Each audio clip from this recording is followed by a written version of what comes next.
Hello and welcome to my sewing room.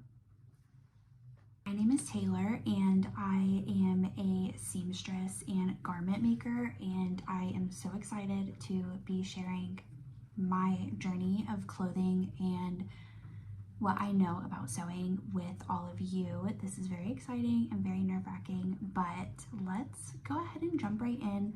I am just setting up my new sewing room. It is a shared office space because I recently closed my store and have downsized and stopped sewing full time and kind of getting back into it for fun. So let's take a look at my machines.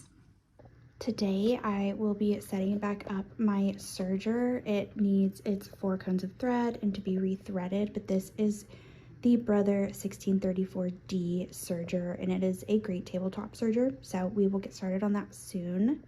And the full tabletop is my Juki DDL 5550, which is my prized possession. I actually built this guy all on my own, but this one needs its cone as well and to be threaded, and I am missing my light for it currently, but I will be ordering another one of those soon.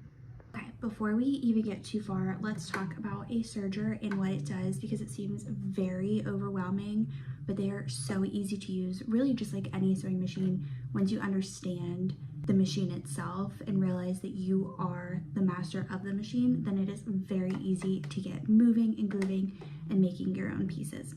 This is a tabletop serger. It has 2 needles here and it's got 4 cones, so it can seem very nerve-wracking to thread this guy and to change the needles, but it is very easy. This one does not need any new needles, so we will not work on that today. However, it does need to be threaded. It does have its saved threads from the previous use, but we are going to talk about the main things to note when threading your serger. I went to Joann's and got cones of thread. I typically purchase my thread off of Wawak, which is my favorite, but I was not prepared, so this will work just fine. You can note your threads in different colors to then serge and see what thread does what, and that's typically how they come when you buy a new serger. It comes with a different color thread on each cone so that you can see how it works, because it is this kind of it's an interlock essentially. Almost any garment has a serged edge, and it's really easy to notate what that looks like, and you can see it here. So this edge here is serged. This particular stitch is actually called a safety stitch. It's got the chain stitch here and the serged edge, and there are industrial machines that do both at one time, but typically with a home machine you'll do this yourself. A great alternative to a serger is just a zigzagged edge, which also works great. It is a way to just finish a raw edge so that it doesn't come unraveled. So that is what the stitch looks like. The thing to notate about your serger is if you break a thread, you do need to rethread the whole thing. The rule of a serger is to always thread from left to right, just like you read. So that can be a little bit of a turn off for people and a little overwhelming when kind of just getting started if you don't know super quickly how to thread your machine. While you can always buy your serger secondhand, they typically run about $220 and up. I oftentimes actually suggest buying these new, mostly because each thread is going to have a tension on it, and it can be really tricky to figure out if your tension is off, if someone has just completely messed with these knobs to get back to the tension that you need for the weight of your fabric. But it's not impossible. It just takes a lot of trial and error.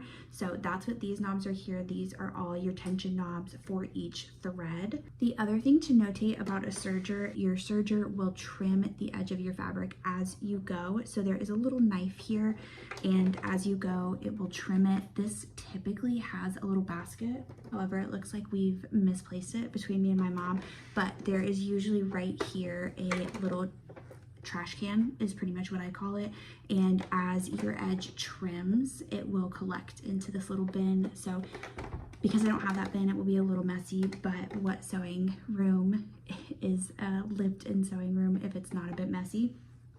But let's go ahead and try to get this guy threaded and see if I can get you a good kind of visual as I do that. Okay, so currently there are these on each area where the cone will go, but because these aren't super wide, we are gonna just take those off because there is this piece here for the cone to sit on.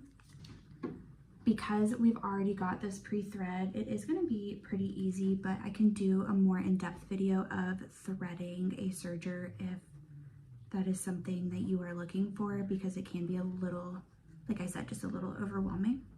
A little trick: if you are ever moving your sewing machines, you can cut each thread and then just knot them together, because this will make it pretty easy to just create a knot on this end between the corresponding thread and then run the serger until the knots come through. Sometimes with the needles, depending on how big the hole is, you may break a thread, which is then kind of defeats the purpose of what you just did. But if you're lucky, that does not happen. It just takes a little bit of a slow foot as you get started.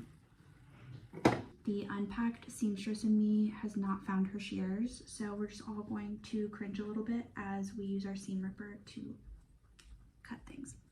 So now we've got each corresponding thread to each spool.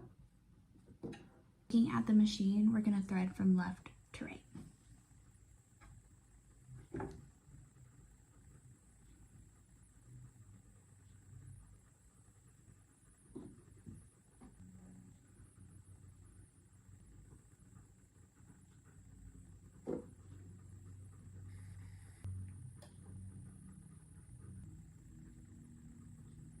Now that this is done, let's go ahead and get it plugged in and the presser foot attached and situated. Here is our presser foot.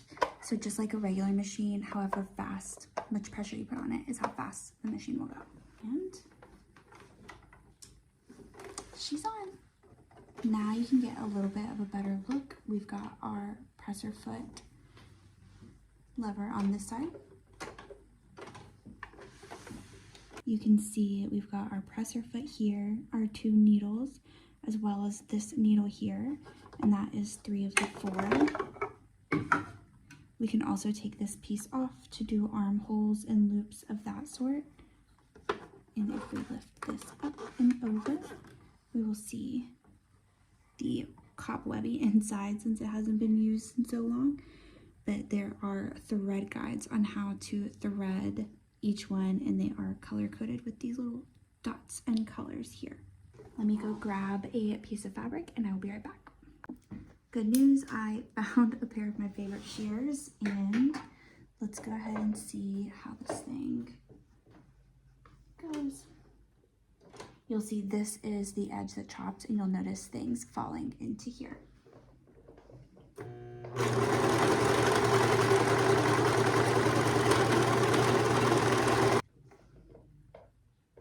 We have hit a knot, so we are going to crank our levers up, pull this out, and then give a nice little tug. You will be able to see this, kind of hard to tell on a light fabric, but, and we've got our waist here. Let's go ahead and get this fixed up. You can see we've got our little knot here, so I went ahead and pulled that, and we'll be able to thread it right back through. And you will want to lift your presser foot and kind of drag it right behind there.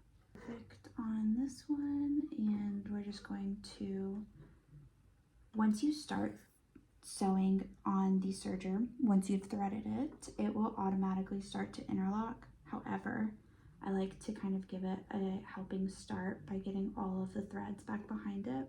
Perfect, so we've got our tails back here. We will go ahead and close this back up.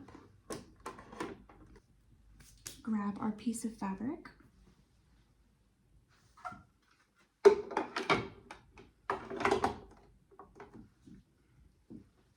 And we'll go ahead and do this side here, placing our fabric right at the edge here and then our presser foot down.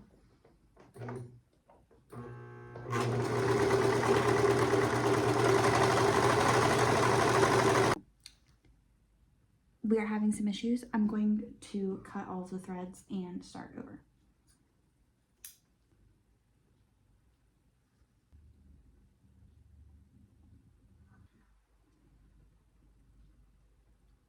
Okay,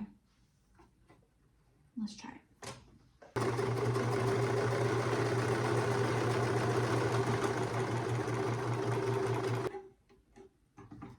All right, look at that. Beautiful. We've got our tail here, our tail here. I think that looks really good. All right, you guys, thanks for coming and hanging out with me while I set up my serger. Be sure to stick around and subscribe. Next time we will be setting up my juki, and then we will get to making some clothes together.